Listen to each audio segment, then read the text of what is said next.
Welcome back, everyone. My name is Adam Rusmin. Hello. Victor. Hi, everyone. Thanks for joining us. And today we have a pretty exciting topic because a lot of people have asked us about this IPO that's going to happen really soon. It's the NTT DC REIT IPO. And this is the biggest REIT IPO in Singapore. In over a decade. In a decade, I think. So it plans to raise, I think, US 773 million, which is almost $1 billion in Sing dollars. And very exciting. A lot of people are wondering what's the hype about this, and maybe you've read a lot of articles and we want to share our take on what we think about this IPO and particularly some of the risks that you need to watch out for, because I think the headline figure of this REIT is very sexy in a sense, 7.5% yield, which a lot of people could be interested in. But what's not so sexy is the IPO prospectus. I think the number of pages is about 800 plus. Ooh. So I think nobody will bother to read that prospectus. You went through some of it, right? You went through some of it. Yeah, so and that's the reason why we are actually doing this video, because I've gone through the prospectus and actually pick up some of the important information. So as an income investor, I think you should look beyond just the yield, right? So 7.5% is just what they show you. Whether they can deliver it or not, I think only time will tell, right? So why is NTT DC REITs, right? So these REITs, is going to be Singapore listed, right? And they actually come with 6 assets, right? So 4 of them are in the US, okay, and 3 is in Northern California, 1 in Northern Virginia, okay? So these 4 assets alone actually make up 2/3 of the portfolio.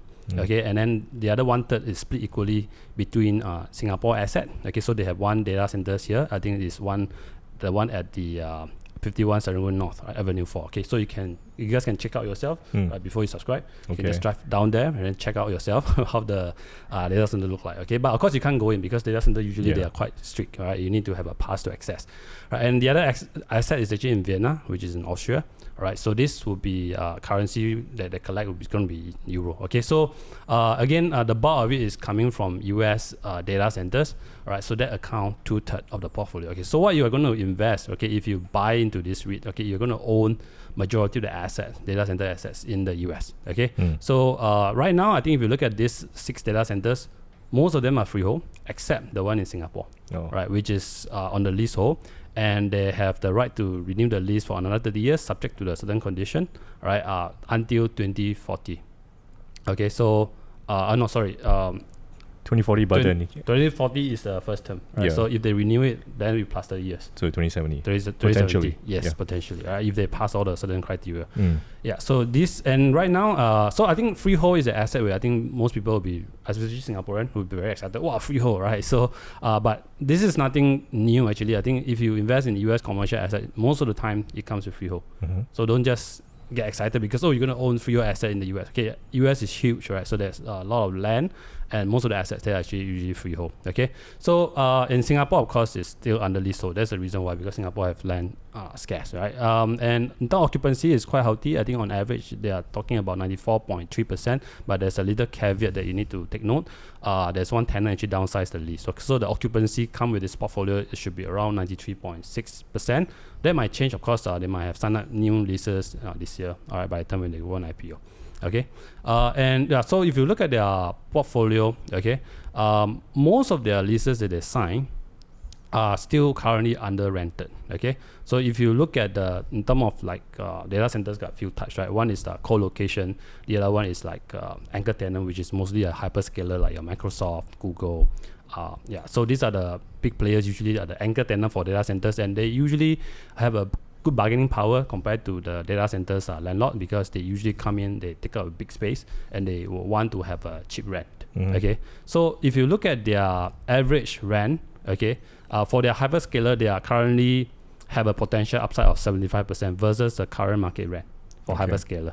Okay, which means that these leases, they have a built-in escalation, right? I think 2 to 3%, which will give them higher distribution, higher rental income over time.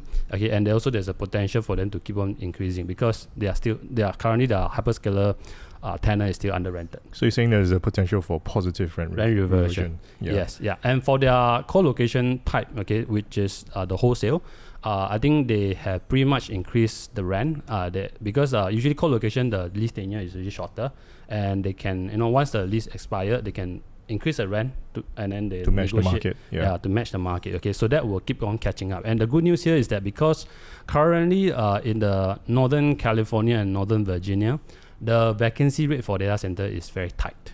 Okay, so if you look at the Northern California where they have 3 assets, I think their vacancy is about 3.4% as of 2024.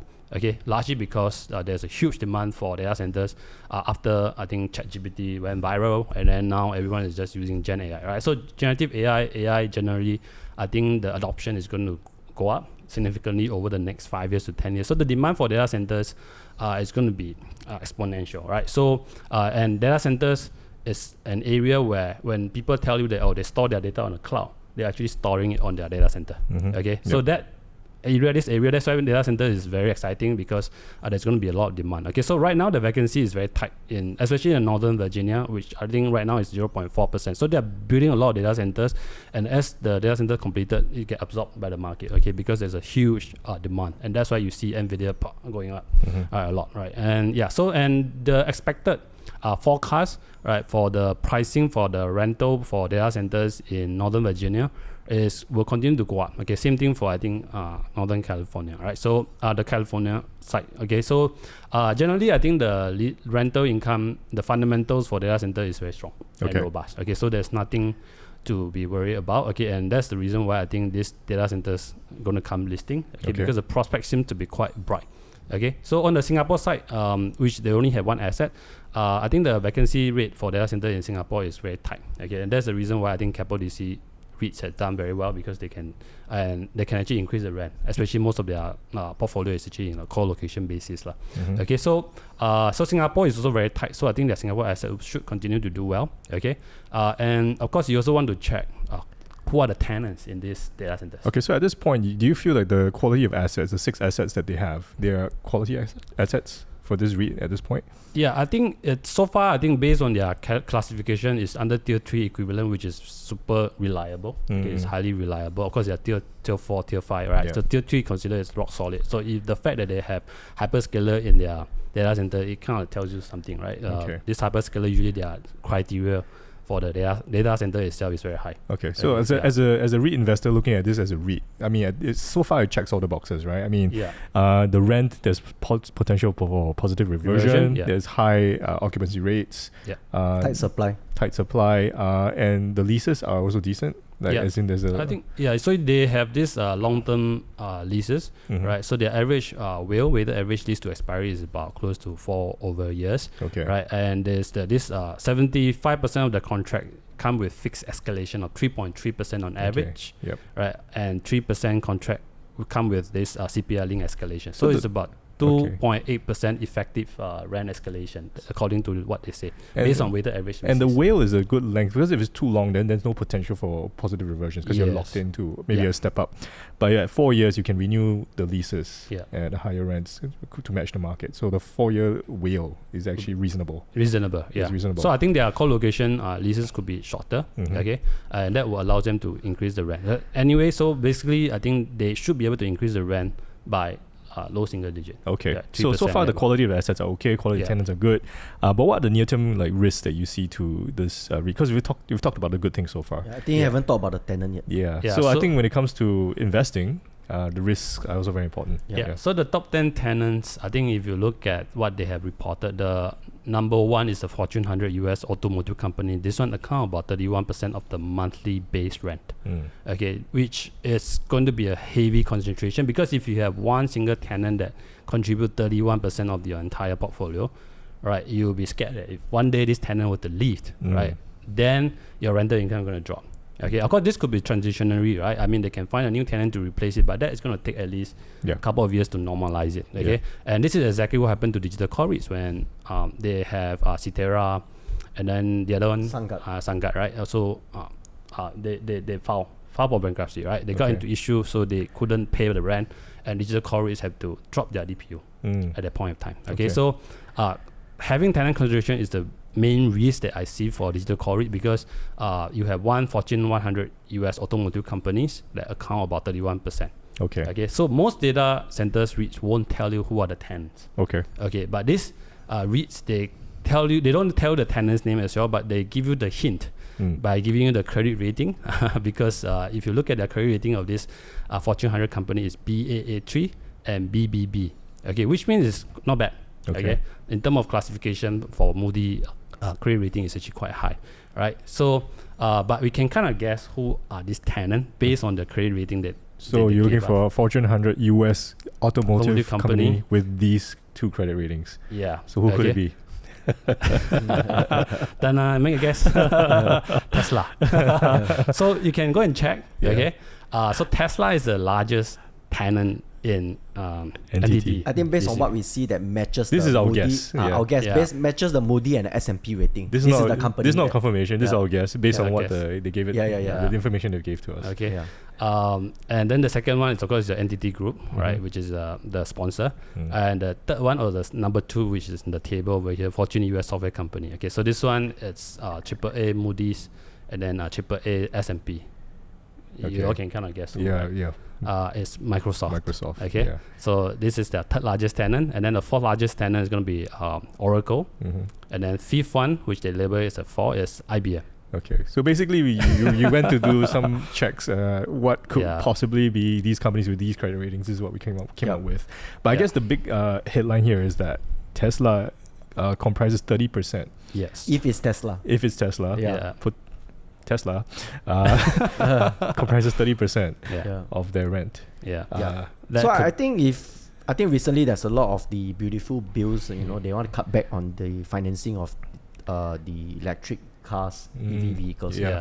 So I think Tesla rely a lot on the regulatory credits. So that may affect the business. If it affects, I don't know whether they will still maintain or scale down. So just take note of the possible risk that's basically anything that affects Tesla significantly could affect NTT DC REIT. Yes. If that's the number 1 tenant. Yes, correct. Yeah? So if Tesla is the number 1 tenant. That's how the B romance ended, right? Between Trump and Musk. Because of this issue, right? So we don't know how that is going to pan out, right? But it's a big risk that I see for NTT. It's something that you need to be aware if you want to participate in this IPO, right? And it has happened before to them. I think in 2022, couple of years back, they have one tenant actually, anchor tenant, a hyperscaler, which actually downsized or I think move out from their premise. I think they actually suffer a drop of rental income about 10%.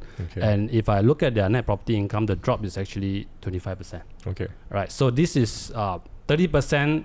If they were to move out completely, the DPU drop could be more than 30% because there's a lot of fixed costs in running a REITs. Once you take a loan from the bank, if you have tenant move out, the bank is not going to give you a concession on that. You still have to pay. Those are your fixed costs, right? That's why the drop usually in terms of DPU impact will be larger. So if it's 30% contribution, then the drop I think you can expect is 50% or more.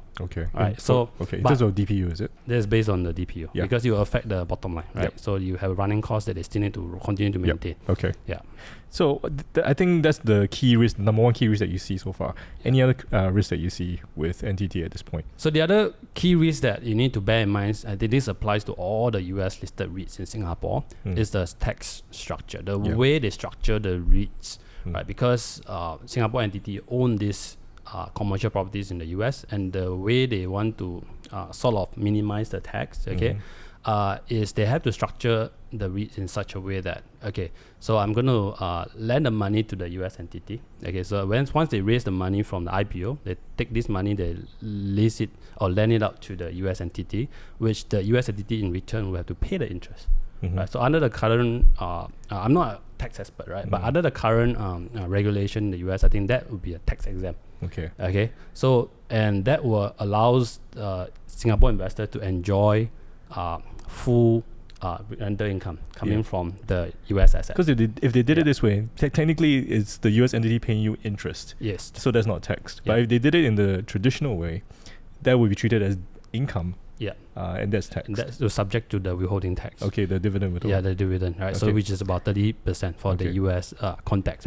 So if under the Trump administration, right? So whatever he wants to do, if he decided, hey, this is like tax avoidance. This is a loophole. Right? You want to close it up and announce, suddenly sign the bill, next day pass, then your DPU is going to drop. Significantly, right? Because that withholding tax will apply to these REITs, not just this REIT, but all the US listed REITs in Singapore. So actually, this is a risk that you need to be aware of. All US REITs listed in Singapore, basically. This is nothing new actually, because since the time when I was looking at Manulife US REIT, they were all structured that way. Of course, they may minimize it by structure it under Barbados, island, all right, and then that could bring up to 15%. But again, there's an impact on the DPU. I think in the past it's not a concern because likely they won't change the thing. But with currently how Trump is moving, you don't know whether he say, okay, I want this income also, then he will change the law. So that is a risk now that we have to take note because of the current situation. I get it. It's a low probability event. Right? I don't think so far I think you never hear him talking about this thing. All right, so I think that's something low probability, but doesn't mean won't happen. So you need to take note. You need to be aware. You go in with the open eyes that there's a risk involved. Right. Okay. So if you're afraid of such thing, then that means you don't directly own that as the US asset. It's actually you loan it there, they pay you the interest, that kind of thing, right? Yes. And of course the risk is the other risk is like this is going to be listed as in USD, not Sing dollar, right? Because they own about it in the US, and everyone is talking about US is going to weaken. Right? I don't know whether that is going to be true, but it's something you need to take note, right? Because if you invest in this, all right, it can pay you like let's say 7% yield. All right, you need to account that currency depreciation over time. Because of the income that they earn is in USD. USD, if they convert it, let's say for Singapore investors, you convert to Sing dollar, they might depreciate a little bit, right? So I mean, they do have a sensitivity analysis, right? If let's say 5% depreciation against the local currency, then your actual yield, based on what they show you, is actually 7.37% instead of 7.5%. Okay. But again, the 7.5% they assume 100% payout ratio. All right, and then they can get the tax exempt as a listed entity, right? Transparency from Singapore government as well. Okay. So, and I think based on what the management said, I think they might bring down the payout ratio to 90%, right? So I don't think if you go in, you should expect a 7.5% kind of yield in the return, right? It's safer for you to assume a 90% payout. So effectively, you could get 6.75%. If all else are equal. If not, if let's say currency weaken and then you convert to Sing dollar, you might get slightly lower than that. But do you think they really do that? Like if they've been like advertising 7.5%, at least in the first year they're going to give you that, right? I mean there's a question mark there. I don't know because it's the new management, and I don't know how the new management going to treat the investor because I mean if you look at the past listing of all the US REITs in Singapore, starting from Manulife US REITs, Keppel Pacific, Eagle Hospitality, which is gone, right? And then ARA Hospitality Trust, which is now known as Acrophyte Trust, Hospitality Trust. Okay. Yeah, I don't know. I'm such a weird name, right? And then you have Prime US REIT, United Hemisphere, Digital Core REITs. I mean, all these REITs are most of their assets in the US, right? And I think if you look at measure their return since IPO to date, last closing price as of 8th of July, they are mostly down, right? Except for United Hemisphere, it's like break even. If you take into account the dividends that you collected since IPO, right? So most of them are actually down by 40%. Eagle Hospitality went bust, so but this could be the reason why they went down is because of specific situations that happened to that REIT, not because they're US REITs. No.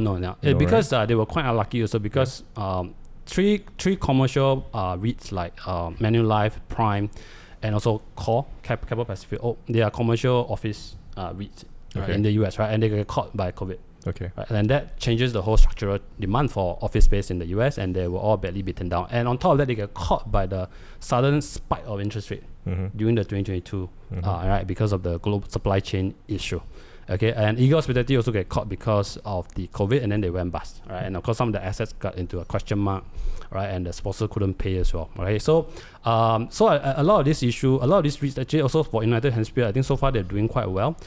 It's just that they get hit by the higher interest rate at that point of time. Okay. So, and Digital Core REITs was one of the REITs also got listed in 2021. They also were caught in the rising interest rate.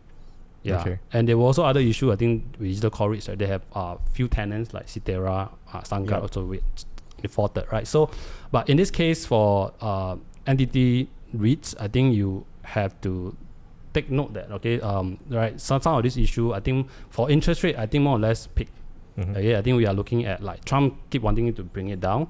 Right, I think we can kind of expect that it's more or less going to stay the same. If it drops, it's a bonus for NTT DC Trust because their interest cost will drop. Because I checked their weighted cost of interest is about 3.9%, so it's more or less like market rate, and about of the loan that's going to mature is, I think it's going to be in 3 years down the road, right? So 4 years down the road. So in the next 3 years, you don't need to worry about interest rate fluctuation because most of their loans are actually fixed. 70% are actually fixed or hedged. which is very different from how when digital core REITs list. Digital core REIT lists, most of their loans are in floating. Yeah. And their average interest cost was only like between 1% to 1.1%. So they are caught in the high interest rate. Yeah. Okay. Right. So right now the Fed interest rate is about 4.25%, right? So and a lot of people expect it to drop by the end of the year. So I think what Rusmin say about the, I think 6.5% you're saying, right? Don't expect 7.5%. I think that's the correct way to look at it, because at the end of the day, right, when company IPO, they won't show you the bad numbers. They will always show you the good numbers. I mean, it's us as an investor, we are trying to be more conservative on the thinking. I mean, if you can accept 6.5%, it's okay, but don't expect 7.5%, right? So I think that is the right way when you comes to look at investment, right? Because a lot of times, if I paint very conservative scenarios and yet I can accept it, at least I buffer for something. But if you buy everything at very good scenario, just a bit of bad scenario can affect your investment returns already. So don't do that. Always go for the most conservative scenarios. Okay, all right. So another thing I want to point out is that if you take a look at their financial statements in the prospectus, this entity is not yet a REIT, but basically this thing that's going to be a REIT is losing money. Yeah, so someone could be asking, hey, how are you going to pay me a dividend if you're losing money? I also saw that. Yeah, so what's the deal with that? Okay, so this is quite interesting because when I look at this number, the first thing that came out was actually the depreciation, right? It was a big item in their after the net property income, and I was like, how come? There's this REITs that have bulk of depreciation, right? And then I look at the profit, it's so thin, so little, right? Sometimes losses. And I went to check Capital DC. I also went to check digital core REITs. They don't have this depreciation item. Even if they have, it's negligible, right? It's not a big item. And then I come to a conclusion that, this item is there because, if you have a big income in the US, you could pay tax, right? So it makes sense as a private entity, they can depreciate off this property, plant, and equipment, right? If they are using it solely for their own use. But I don't know how they classify it, but this depreciation, I think it kind of makes sense to me that, it's a most efficient way to reduce their tax. So once this entity listed as a REIT, I'm not sure whether the depreciation item will still be there. I got to check with the CFO of the REIT. If it's there, of course, they can still adjust it on the amount available for distribution, because depreciation is a non-cash item. Okay, so they may still adjust it accordingly to derive that final DPU, which I think they say is about 7.5 cents. Okay, that's the number that they came up with based on the IPO price of $1. So you're going to give you a 7.5% yield. I think because some US companies, like Rusmin said, don't want to pay tax, right? Instead of, let's say, it's supposed to be 10 years depreciation, they purposely depreciate 3 years to make themselves into losses, you know. So I don't know whether they can adjust back and spread it out. In any case, this is a non-cash item, it will be readjusted. Okay, so it's nothing to be worried about. I mean, as a investor, I mean, if you are looking at this NTT REIT, right, you have other risks that you need to consider rather than this. All right. Is there any other risk that you want to point out? I think the most important thing is that we are always we can be very positive about investment, but then we need to pick at the downside. What are the downsides? So we covered quite a few. So if you're actually interested in this REIT and you're like, I want to jump in, and but you need to be aware of the risk that we pointed out so far. And if you're okay with that, and the more conservative calculations that we shared, then you probably can go ahead if you want to. But anything else that you want to share? I think, of course, at the end of the day, as a if you want to subscribe to IPO, you have to ask yourself whether do they price it correctly, right? Okay, so how would you value it? So how I value it, based on their IPO, I mean, their pricing is already set at $1, right? So I calculated their NAV is about 95 cents. Right, based on the number of shares that they're going to issue is about 1 billion, and then their net asset attributable to the shareholder is about 978. So it's about 95 cents, and pricing at $1, I think it's quite reasonable. Okay, it's very value. Of course, you can go to digital core REITs. There's a discount to the NAV, but this is different because you have to pay attention to how they value the underlying properties, right? So I think I look at the cap rate, for digital core REITs and compared to these are closer ones that you can compare because they are also US data center REITs. The actual cap rate is higher for the NTT DC REITs, which means that the valuations are more conservative, and by the time when they take that number to derive that net asset value, it's actually come up with a more conservative figure, right? So you may not get the discount from the IPO price, but it's conservative, right? Which is fine to me. So I think valuation wise, it's quite okay. The asset that they actually value it and then they list it at $1. The pricing is, I think, is fair. Fair. It's fair. And I might think that it's even undervalued. Okay. Slightly undervalued actually. Okay. So that's the reason why I think you have cornerstone investor GIC. You don't see GIC participate in IPO round in Singapore. Right? They have a mandate to invest globally, right? Of course, this asset has a global asset, right? A lot of it is in the US, Austria, and of course, small part is in the Singapore. I think that may fit their mandate. But you seldom see GIC participating in that. The fact that GIC participate in this IPO round as a cornerstone investor, I think everyone just get excited. Right? 9.8%, I think that which is they're going to own the share after the listing, and that actually makes it very interesting. Right? If a GIC can agree with the pricing, a lot of people are excited. What's the thing, right? If you think like, Temasek or GIC is going to invest in something, you shouldn't just jump in just because a big name is in it. You got to make sure that this is something that actually suits your investment goals and your risk profile. I mean, I actually bumped into someone a few days ago, and he come and tell me that he invests when Singapore government invest. So he stick to all the big blue chips that Singapore have present, because he know that. So he said that, he kind of believe that, Singapore will protect. He's creating like a Temasek portfolio for himself. Is something like that? Very interesting, but some people just invest that way. I don't think you should invest that way. So actually, if they were to price it, I mean, if let's say I'm the NTT, I don't have to price at 7.5% yield. I could price it as the yield closer to the digital core REIT, which right now is about 6.9%. Of course, I can't compare with Keppel DC REIT because a bulk of the assets are in Singapore. And right now, this REIT has done very well because they have do a lot of yield accretive acquisition. If you look at the DPU performance, they have done really, really well. That's why they deserve that kind of yield, narrow yield, because people treat it as a very safe instrument. And the managers come with it is also perfect because they have been doing the right things. Even though they have encountered some issue with some of the key tenants, right, with their China data centers, they have done pretty well. Okay, so I think NTT REITs, all right, the managers right now we don't know how the track record is going to be like, but I mean, if they are watching this, my advice is make sure that when you do the acquisition in the future, the pricing is right, it's yield accretive. Don't grow for the sake of growing the AUM. A lot of REITs in Singapore have gone, I think the valuation have gone down south, because the alignment of sponsor and the managers is just off from the unit holders. Okay. Right. And once you have that wrong mindset, the risk usually will stuck at the limbo. So far what you've seen with local Singaporean investors is that if the DPU keeps increasing, there's a track record in that sense. That's the main thing.